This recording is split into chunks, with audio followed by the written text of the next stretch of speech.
Allah is violate engineers traditions of brown ya Allah predictive environment in karna ya Allah हम सेंधमा नगर करना या Allah तमाम दुआ और अपने हबीब को कबूल करना अल्लाह के रसूल मोहम्मद युवानी साहब के जुआई रहमत या रहमान रहीम अल्लाह से कौन का शुक्र गुरु की फतेह श्री भक्ति जी सहजराज भक्ति जी की बादशाह रसूल के तम भक्ति सुनकर नाम लेने के आए फिर अंदर होते हैं विकास और संरक्षण की सारे जन गुरु नाम सरोजी हमारे श्री कृष्ण जी के आए इस से संत जाए एक भाग लिया कार्य अनुमान कहने से सामने की सारे से बादशाह साहित्य श्री गोविंद सिंह जी महाराज सामने की सारे दशा बादशाह ने देव धन श्री घनश्याम जी के पाठ और सुनती राधा ध्यान के बोलो जी आहिलो चंदन सर श्री घनश्याम जी महाराज जी देवगन प्रति एक्चुअली से साईबान अक्षर साईबान इनमें साईबान के सिंह संसार के दिन पुराने वीडियो दास में दिल्ली करवा रहे हैं वीडियो आप जी का काम को धन्यवाद शुक्राना है अन्य संस्थाइयों के एलसीएस के जंगी जहाजों में सारी आप जो मिलेगा शास्त्र आईना लगी आप की कृपा करना अन्य संस्थाइयों ने हर प्रदान करने कोशिश करना वाले मुझे अड़े से चढ़े से सलाह आप जी की रहते वाले वीडियो कृपा करनी वाले वीडियो सिंह दिशा विदिशा वाले वीडियो कोमा भी आपसी प्रेम प्यार भाईचारा होने के पास करने वाले वीडियो सर्वत्र परेजी के दास बेनती जो नानक नाम चढ़ती कला तेरे भाणे सबत वाला वाहिगुरु जी का खालसा वाहिगुरु जी की फतेह बोले सो राग सत श्री अकाल शायद लग जाएगा परमेश्वर के वचन पवित्र बाइबल में से उच्चारण पढ़ना सुने। परम पिता परमेश्वर प्रभु यीशु मसीह की ओर से हमें सहायता मिलती है जो आसमान और जमीन के सृष्टिकर्ता है। परमेश्वर प्रभु यीशु मसीह तुम्हारे आने जाने में तुम्हारी रक्षा और बरकत हमेशा हमेशा करते रहेंगे। आइए हम प्रार्थना करेंगे। हमारे जीवित महान स्वर्गीय परम पिता परमेश्वर प्रभु यीशु मसीह इस गौरवशाली समय के लिए हम आपका हृदय से धन्यवाद देते हैं। प्रार्थना करते हैं इस नए लड़ाकू हेलीकॉप्टर और लड़ाकू विमानों पर आपके आशीष और बरकत का हाथ होने पाए। ये हमारे दुश्मनों के लिए घातक और हमारे देश के लिए सदैव विजयी बनी रहे। ये हमारी आपसे विनती और प्रार्थना है। विनती निवेदन और प्रार्थना करते हैं हमारे आदरणीय रक्षा मंत्री जी के लिए, तमाम वायु सैनिकों के लिए, तमाम अधिकारियों के लिए, सब पर आपकी आशीर्वाद और आपकी कृपा दृष्टि सदैव बनी रहे। ये प्रार्थना प्रभु यीशु मसीह के नाम से मांगते हैं। आमीन आमीन आमीन। Ladies and gentlemen, look to your right. In the sky, you will find a 3-acre formation led by one light rocket helicopter integration, flown by Wing Commander Saurabh Sharma and co-leader Anish Tiwari, planned by 2 NH Mark Force on each side, flown by Wing Commanders Arindam Gupta and Wing Commanders Praneet Vasile.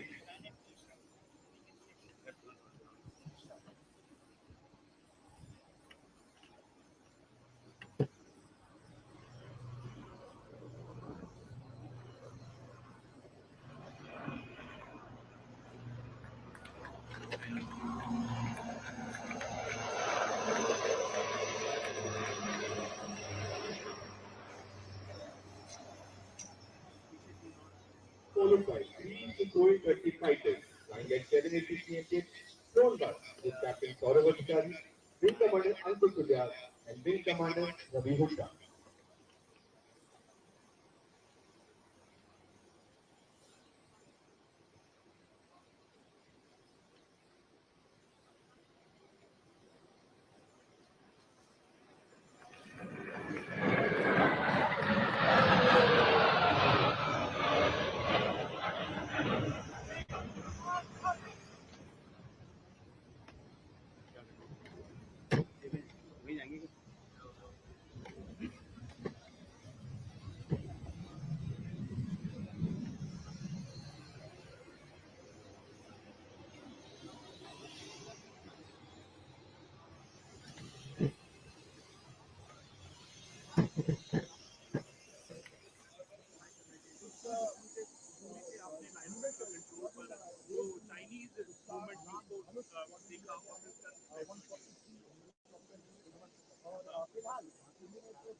Helicopter एक साल में manufacture कर पाए, अगर ऐसा हो सकता है तो पुराने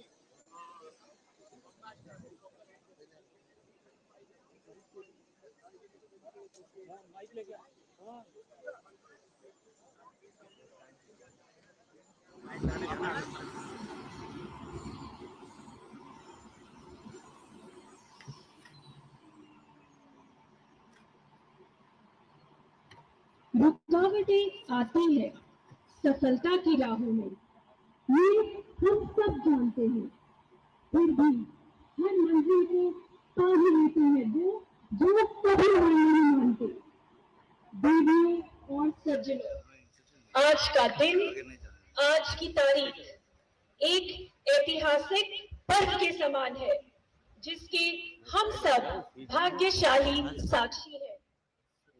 भारत के माननीय प्रधानमंत्री श्री नरेंद्र मोदी जी के मार्गदर्शन से शुरू किए गए मेक इन इंडिया अभियान के तहत विकसित हुआ लाइट कॉम्बैट हेलीकॉप्टर आज भारतीय वायु सेना में संकलित होने के लिए पूरी तरह से तैयार है। ये हमारा असीम सौभाग्य है कि यह कार्य हमारे माननीय रक्षा मंत्री श्री राजनाथ सिंह जी के कर कमलों द्वारा आज होगा। इस भाग्यशाली दिन पर भारतीय वायु सेना के वीर सैनिकों, पूर्व सैनिक, हिंदुस्तान एरोनॉटिक्स लिमिटेड के परिश्रमी वर्कर्स, डिजाइनर्स, इंजीनियर्स, पायलट्स, सारी सपोर्ट इंडस्ट्रीज, सभी के लिए एक बार जोरदार तालियां।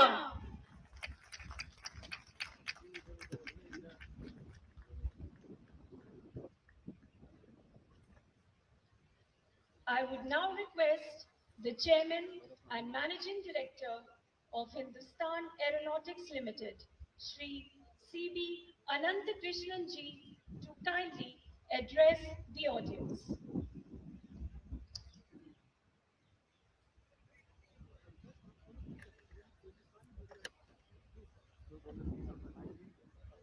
Honorable Raksha Mantri Shri Rajnath Singh ji, Chief of Air Staff, Air Chief Marshal B.R. Chaudhary, PBSM, AVSM, VM, ADC, other dignitaries on the dais and off the dais, senior officers from Indian Air Force, Indian Army, Indian Navy, and Indian Coast Guard, friends from press, ladies and gentlemen, wishing everyone present here a very warm and blissful morning.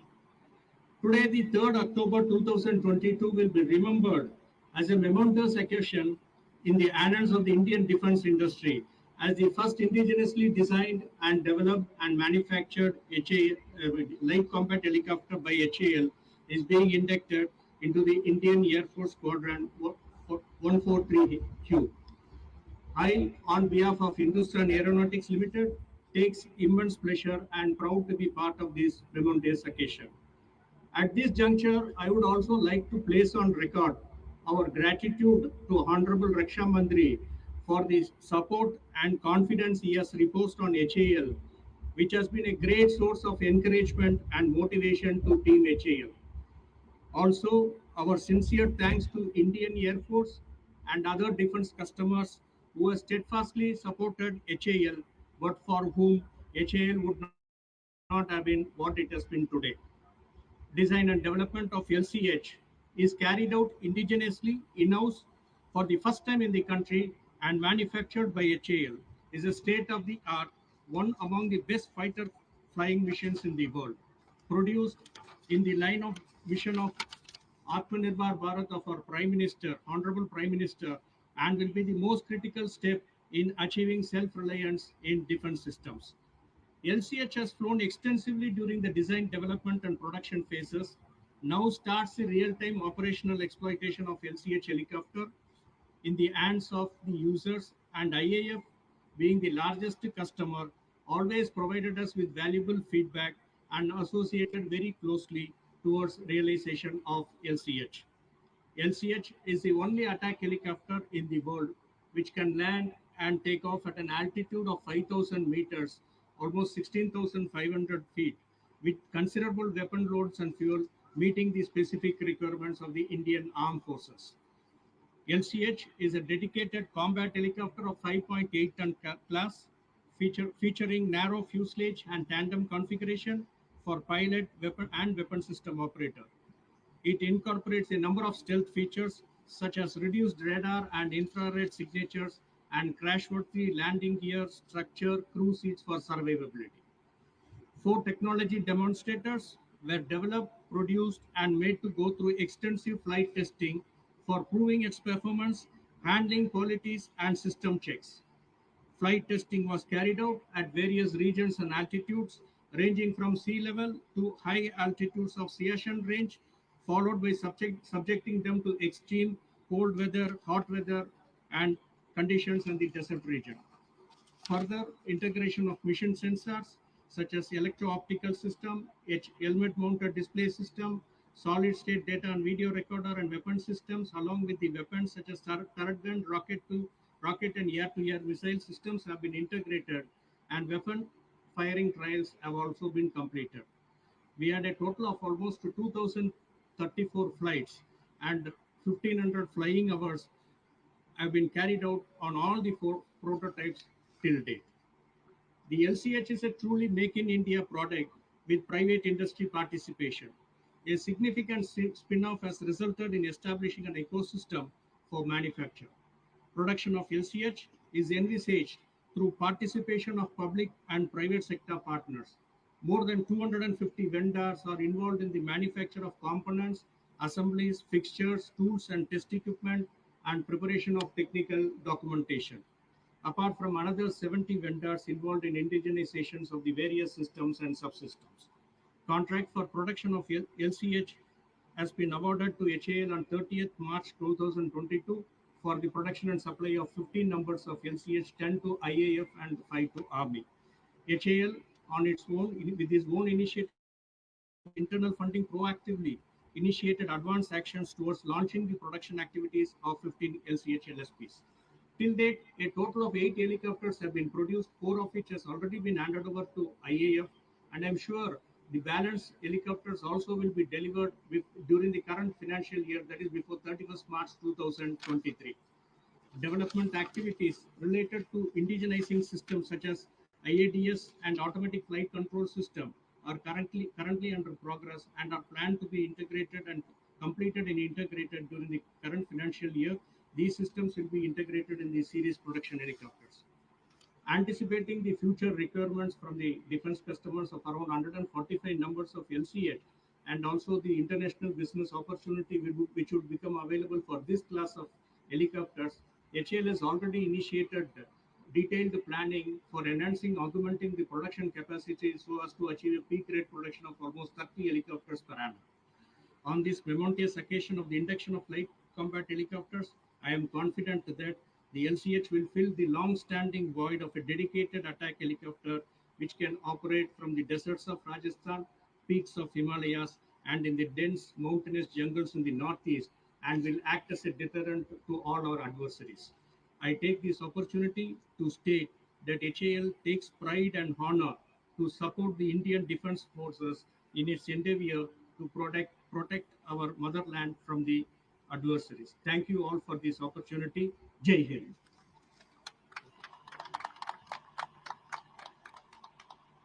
I would now request the Chief of the Air Staff, Air Chief Marshal, kindly address the august gathering.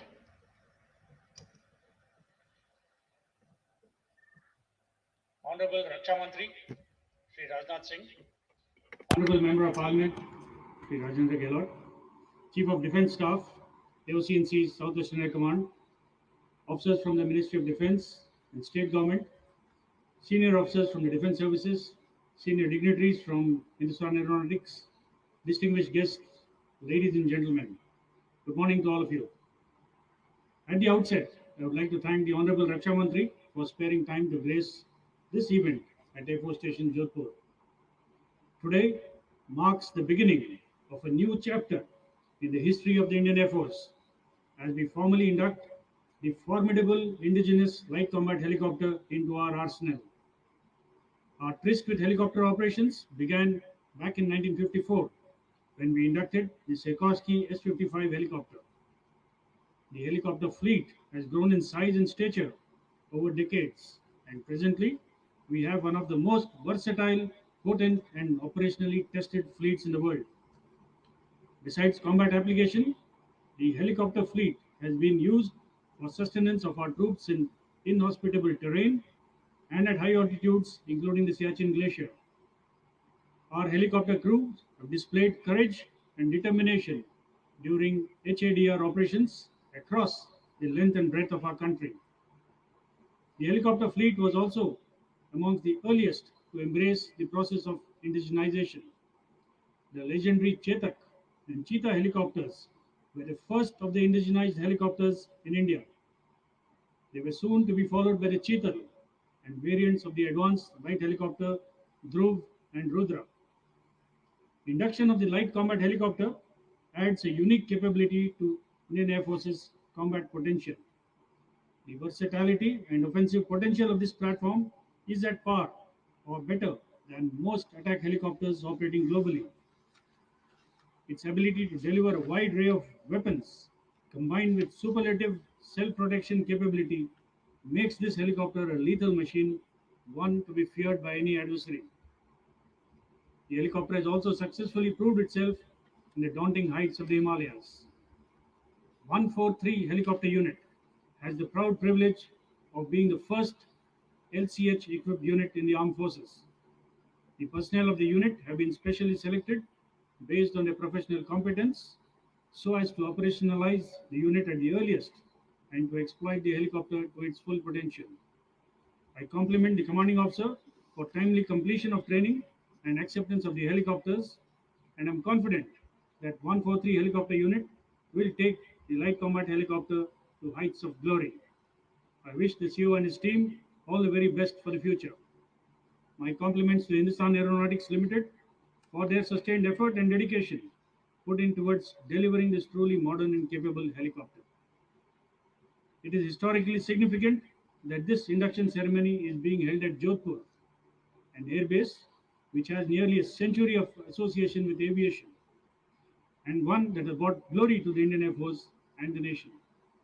I congratulate the AOCNC Southwestern Command and AOC of 32 Wing on a well-organized induction ceremony, and I'm confident that they will drive the operationalization process of the fleet with vigor. I once again wish 143 success in its endeavors. Happy landings.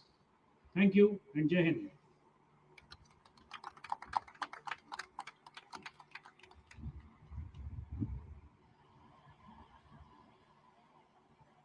अब मैं निवेदन करती हूँ माननीय रक्षा मंत्री श्री राजनाथ सिंह जी से, श्रीमान कृपया सभा को संबोधित करें।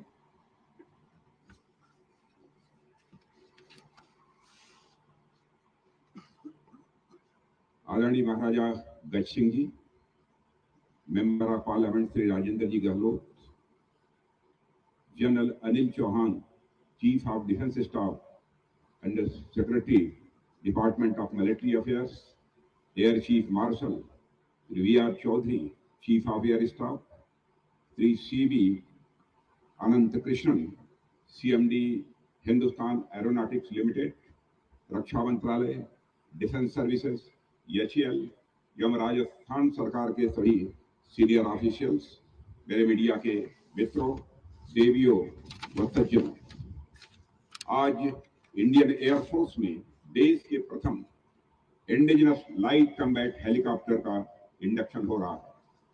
प्रचंड शक्ति, प्रचंड वेग और प्रचंड प्रहार की क्षमता वाले इस एलसीएल का इंडक्शन हमारी एयरफोर्स की कैपेबिलिटीज में बढ़ोतरी के साथ साथ रक्षा उत्पादन क्षेत्र में आत्मनिर्भरता की ओर भी यह एक बड़ा कदम है।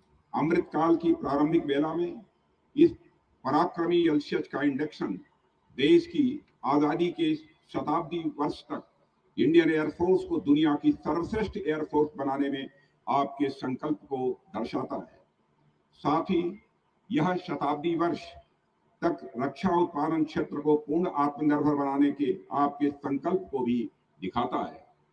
इसके लिए मैं Indian air force, Hindustan aeronautics limited और इस आयोजन से जुड़े समस्त लोगों को अपनी ओर से हार्दिक बधाई देता हूं और शुभकामनाएं भी देता हूं। एलसीएच जैसा सूरमा के इंडक्शन समारोह के लिए आदिशक्ति महादुर्गा की उपासना के पर्व नवरात्र से अच्छा समय और राजस्थान की धरती से उपयुक्त कोई जगह शायद ही कोई हो सकती थी।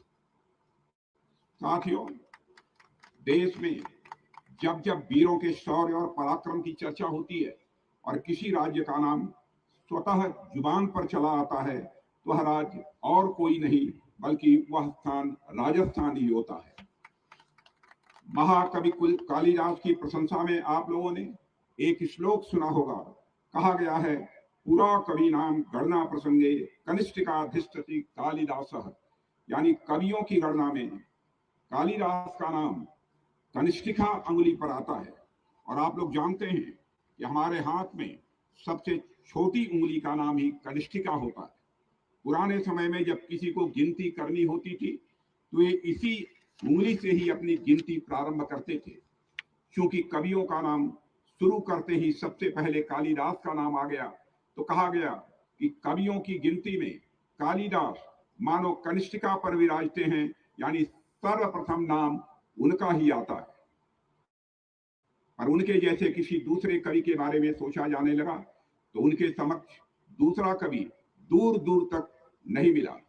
अब अगली उंगली का नाम क्या रखा जाए, तो हुआ कि अगली उंगली को अनाम ही रहने दिया जाए और इस तरह कनिष्ठिका की अगली वाली उंगली को अनामिका कहा जाने लगा। रिंग फिंगर को संस्कृत और हिंदी में अनामिका ही कहा जाता है। ठीक उसी तरह जब देश के महान वीर योद्धाओं और पराक्रमी व्यक्तित्वों की बात होने लगती है तो राजस्थान का नाम कनिष्ठिका पर ही आता है। यहाँ का शायद ही कोई कोना हो जिसने हमारे देश को वीर योद्धा न दिए हों। पृथ्वीराज चौहान, महाराणा प्रताप से लेकर 1971 में लोंगोवाल में लड़े हमारे बहादुर जवानों के ऐसे अनगणित किस्से हैं जब हमारे वीर योद्धाओं ने अपनी जान की बाजी लगाकर संघर्ष किया और अंतिम सांस तक दुश्मनों से अपने देश की रक्षा की। राजस्थान में भी जोधपुर सोने पर जैसे सुहागा, राव जोधाजी राठौर से लेकर वीर दुर्गादास राठौर और ऐसे ही अनेक वीरों की भूमि रही है। उसी विख्यात विरासत के एक महत्वपूर्ण प्रतिनिधि, ओजस्वी व्यक्तित्व के धनी महाराजा गज सिंह जी आज यहाँ हमारे बीच उपस्थित हैं। आपके बारे में मैं क्या कहूँ, आपका नाम अपने आप में इतना ही कुछ कह देता है। गज और सिंह दोनों है आपके नाम में। आप हमारी ज्ञान परंपरा में गज को ज्ञान और गंभीर का प्रतीक माना गया है और सिंह को सामर्थ्य का प्रतीक माना गया है। और जितना मैं आपको जानता हूं, आप इन दोनों के समन्वय हैं और अपने नाम को आप पूरी तरह चरितार्थ करते हैं। आप जैसे व्यक्तित्वों के कारण राठौड़ की ख्याति इतनी दूर दूर तक पहुंची जहां खुद राठौड़ भी नहीं पहुंच सके। राजस्थान की यह वीर प्रसूता धरती आज एलसीएच के इंडक्शन की साक्षी बन रही है। तो यह एलसीएच इंडियन एयरफोर्स समेत समस्त राष्ट्र के लिए बड़ा एक गर्व का विषय है। साथियों, आजादी से लेकर अब तक भारत की संप्रभुता को सुरक्षित रखने में इंडियन एयरफोर्स की बेहद शानदार भूमिका रही है। इंटरनल थ्रेट्स हो या एक्सटर्नल, वार हो या पीस, इंडियन एयरफोर्स ने सदैव अपने अदम्य साहस, शौर्य और पराक्रम के साथ नेशनल सिक्योरिटी को मजबूती प्रदान की है। राष्ट्र को जब जरूरत पड़ी है, हमारी एयरफोर्स अपने करेज, कैपेबिलिटी और वर्सिटिलिटी के साथ राष्ट्र की अपेक्षाओं पर हमेशा यह खरी उतरी है। इस multi role light combat helicopter के इंडक्शन के बाद इंडियन एयरफोर्स की भूमिका और अधिक प्रभावी रूप से हमारे सामने होगी, ऐसा मेरा विश्वास है। साथियों, एक लंबे समय से इंडियन एयरफोर्स ने न केवल राष्ट्र की सुरक्षा में अपनी महत्वपूर्ण भूमिका निभाई है, बल्कि स्वदेशी रक्षा उत्पादन को भी पूरा इंडियन एयरफोर्स ने सपोर्ट किया है। वह चाहे मारुत हो, लाइट कम्बैट एयरक्राफ्ट हो, आकाश मिसाइल प्रणाली हो, एडवांस लाइट हेलीकॉप्टर हो या फिर आज शामिल होने वाला हमारा यह एलसीएच हो। ऐसे अनेक उदाहरण देखे जा सकते हैं जो इंडिजिनस डिजाइन एंड डेवलपमेंट के प्रति इंडियन एयरफोर्स के भरोसे और सपोर्ट को यह दिखाते हैं। आज एलसीएच का इंडक्शन इस बात का प्रतीक है कि देश जितना भरोसा इंडियन एयरफोर्स पर करता है, इंडियन एयरफोर्स भी उतना ही भरोसा स्वदेशी साजो सामान पर करती है। साथियों, अटैक हेलीकॉप्टर की जहां तक बात है, आजादी के बाद लंबे समय तक इस क्षेत्र में स्वदेशी तकनीक पर आवश्यक ध्यान नहीं दिया गया। इसका परिणाम यह हुआ कि इंडियन एयरफोर्स को फॉरेन ओरिजिन अटैक हेलीकॉप्टर पर ही निर्भर होना पड़ा। अपने यूएन पीस कीपिंग मिशन के माध्यम से दूसरे देशों में भी कीर्तिमान स्थापित करने वाली हमारी वायुसेना को विदेशी अटैक हेलीकॉप्टर्स का सहारा लेना पड़ा। साथियों, देश में लंबे समय से स्वदेशी अटैक हेलीकॉप्टर्स की आवश्यकता महसूस की जा रही थी, पर 1999 में कारगिल युद्ध के दौरान इसकी जरूरत को गंभीरतापूर्वक अनुभव किया गया। तब से लेकर अब तक की यानी 2 दशकों की देश की रिसर्च एंड डेवलपमेंट का प्रतिफल है एलसीएच, और इंडियन एयरफोर्स में इसका इंडक्शन हमारे डिफेंस प्रोडक्शन की राह में एक इम्पॉर्टेंट माइलस्टोन है। साथियों, एलसीएच केवल रोटर्स, इंजन और ब्लेड्स के बल पर ही नहीं उड़ रहा है, बल्कि मैं समझता हूं यह देश के अनेक साइंटिस्ट, इंजीनियर्स, मैथनिस्ट और अन्य कर्मियों की तपस्या, धैर्य, समर्पण और देश प्रेम के बल पर उड़ रहा है। हमारी परंपरा में भौतिक वस्तुओं के साथ साथ वस्तुओं के प्रति भावनात्मक लगाव को भी बड़ा स्थान दिया गया है। दृश्य वस्तुओं के प्रति हमारी अदृश्य भावनाओं की शक्ति को भी इस देश ने जाना है और समझा है। भारत में वेपन्स, इक्विपमेंट और प्लेटफॉर्म्स को भी आध्यात्मिकता के नजरिए से देखा गया है। परसों यानी विजयदशमी के दिन होने वाली शस्त्र पूजा के पीछे यही कारण विद्यमान है।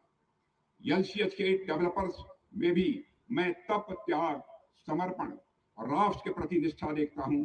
जहां ये सब गुण होते हैं, विजयश्री का आशीर्वाद भी वही होता है। इस संदर्भ में मुझे विजयदशमी से जुड़ी रामायण की एक घटना का स्मरण होता है, जिसका जिक्र मैं यहाँ पर करना चाहूंगा।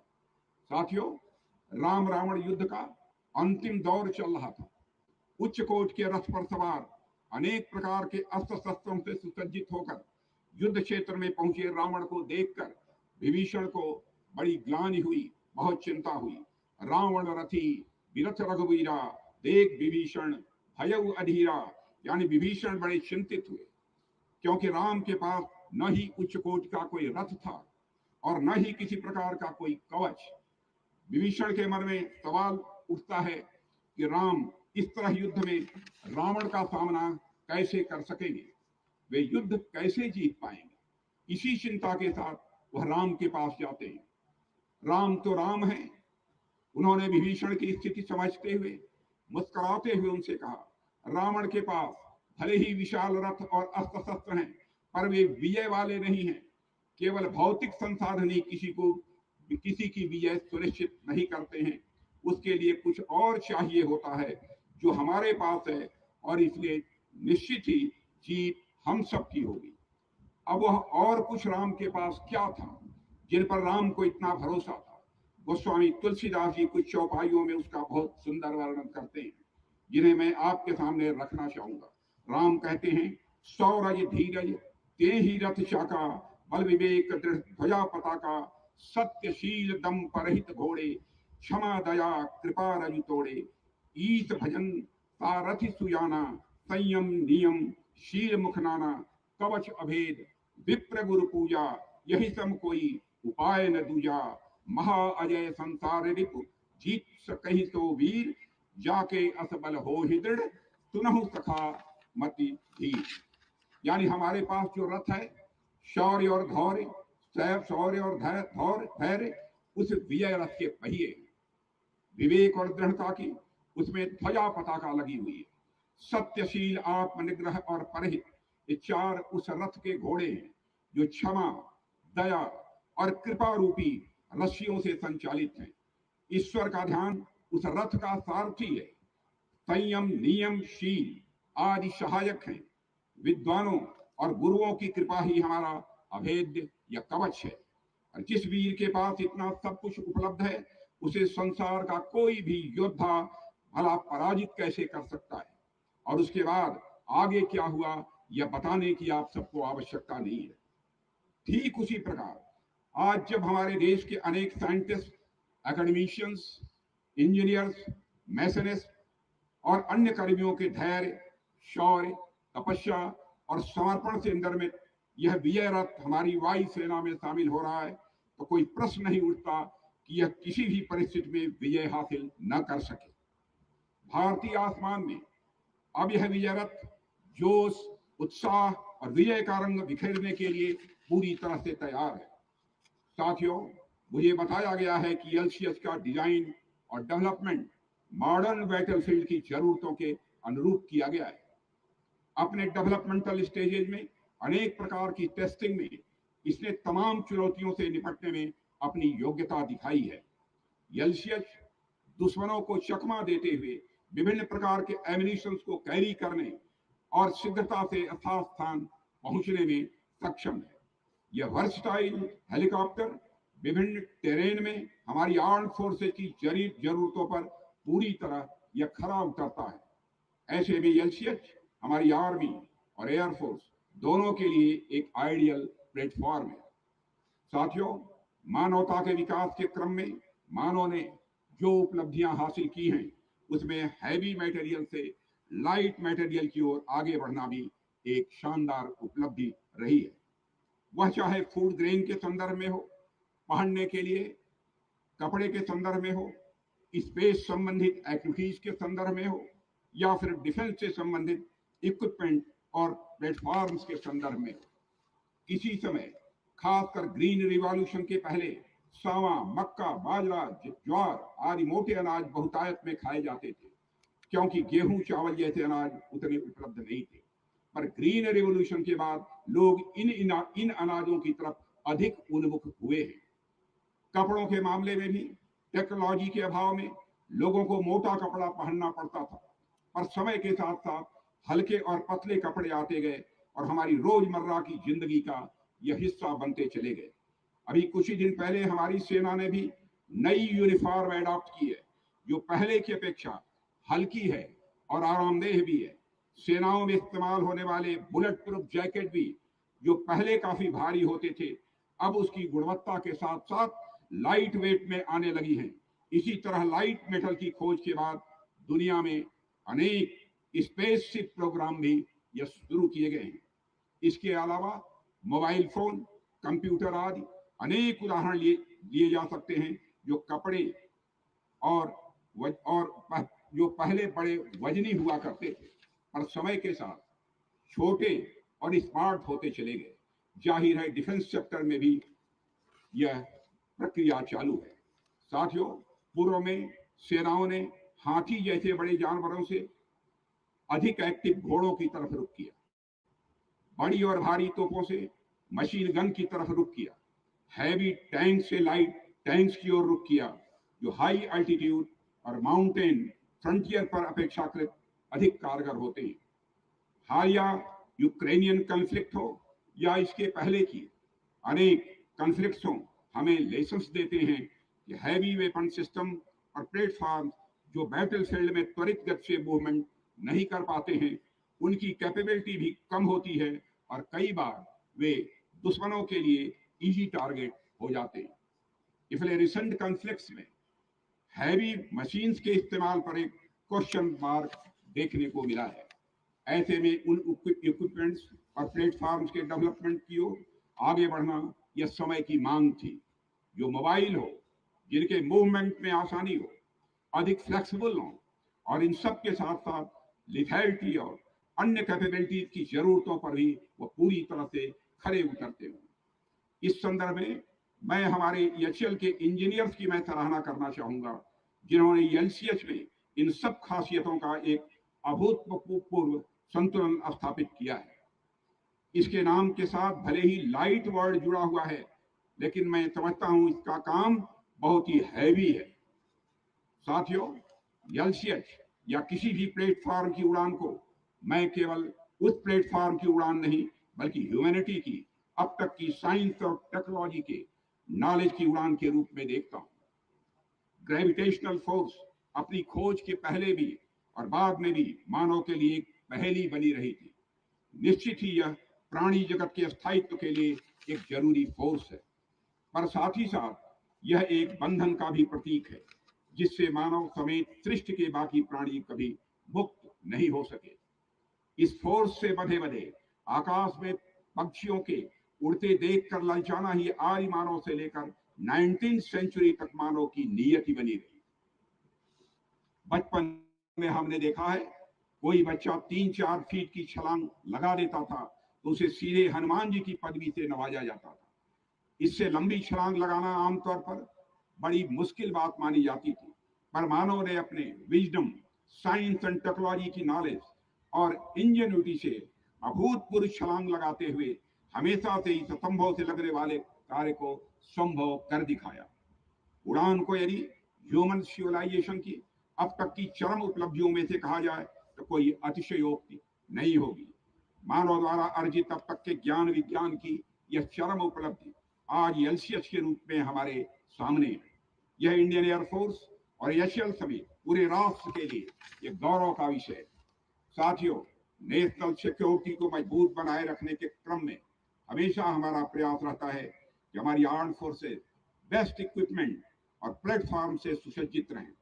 दुनिया में जियोपॉलिटिकल सिनेरियो कैसा भी हो, पर नेशनल सिक्योरिटी को 24/7 चौकस रखना यह हमारी महत्वपूर्ण जिम्मेदारी है। पिछले कुछ वर्ष की घटनाओं को देखते हुए हमारी सरकार ने डिफेंस प्रोडक्शन और प्रिपेयर्डनेस में आत्मनिर्भरता पर बल दिया है। हमारे प्रधानमंत्री मोदी जी का इस पर विशेष आग्रह रहता है, यानी न केवल युद्ध कौशल में बढ़ोतरी के लिहाज से, बल्कि युद्ध के सामानों और उपकरणों में अपनी आत्मनिर्भरता बढ़ाने के लिहाज से भी सरकार द्वारा अनेक कदम उठाए गए हैं। इन कदमों में हमें हमारी services, research and development organisations और पब्लिक और प्राइवेट सेक्टर इंडस्ट्रीज से बड़े पॉजिटिव रिस्पांस मिल रहे हैं। हमारे एमएसएमई, स्टार्टअप्स, इनोवेटर्स और एकेडमिया मिलकर डिफेंस प्रोडक्शन की नई राहें तलाश रहे हैं।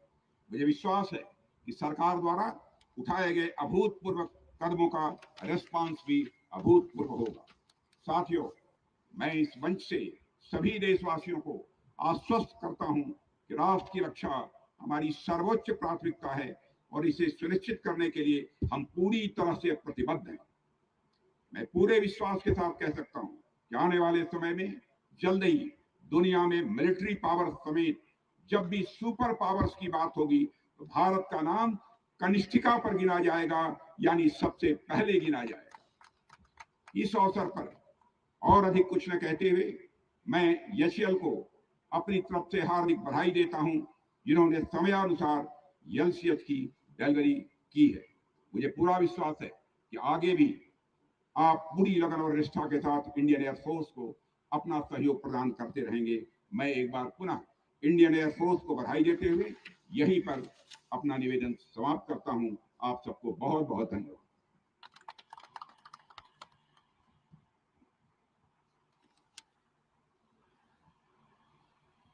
इस प्रेरणा व प्रोत्साहन से भरे संबोधन के लिए मैं माननीय रक्षा मंत्री जी का तहे दिल से आभार प्रकट करती हूँ। We shall now witness the handing over of the ceremonial key by the Chairman and Managing Director, Hindustan Aeronautics Limited, to the Honorable Raksha Mantri and further to the Chief of the Air Staff and the Commanding Officer of 143 Helicopter Unit. अब मैं निवेदन करती हूँ माननीय रक्षा मंत्री जी से, श्रीमान कृपया chairman and managing director Hindustan aeronautics limited से सेरेमोनियल की स्वीकार करें। वो उसे chief of the air staff और कमांडिंग ऑफिसर 143 हेलीकॉप्टर यूनिट को प्रदान करें।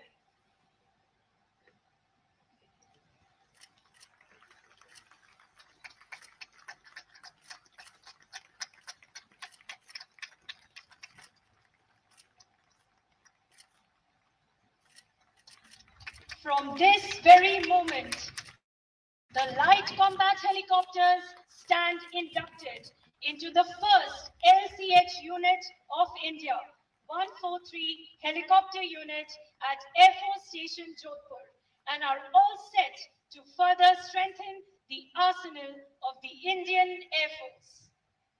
It is now time for the traditional exchange of mementos.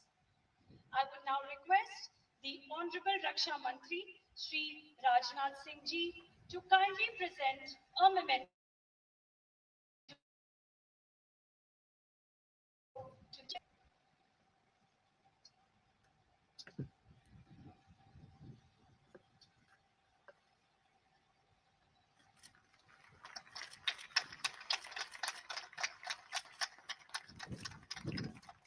अब मैं निवेदन करती हूँ माननीय रक्षा मंत्री जी से, श्रीमान कृपया chief of the air staff से मेमेंटो स्वीकार करें।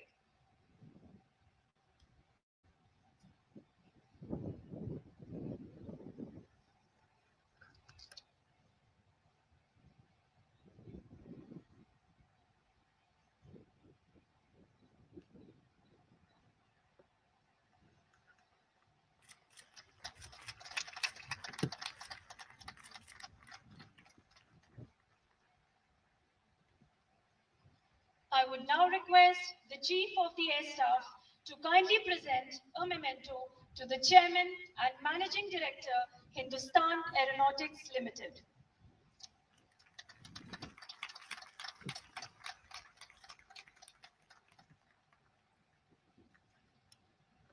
May I now request the dignitaries on the dais to kindly proceed towards the viewers' gallery.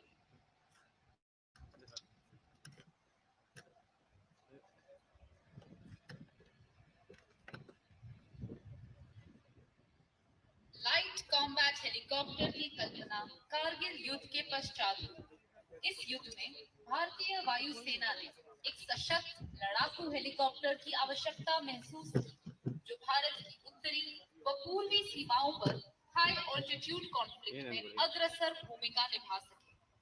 सन 2006 में हिंदुस्तान एरोनॉटिक्स लिमिटेड ने लाइट कॉम्बैट हेलीकॉप्टर के विकास की शुरुआत की और इसकी प्रथम उड़ान सन 2010 में हुई। Light combat helicopter is capable of operating at the highest battlefield in Siachen and has proven its capability of landing at helipads up to 16,000 feet in altitude on numerous occasions. As a part of extensive testing and evaluation prior to induction, a total of 4 technical demonstrators were developed and tested across the varied terrains of Indian subcontinent, ranging from arid deserts of Rajasthan to towering peaks of the Himalayas. With 20 mm front cannon, 70 mm rockets, air-to-air and air-to-ground anti-tank guided missiles in its suit of armor, The light combat helicopter is capable of instilling fear in the minds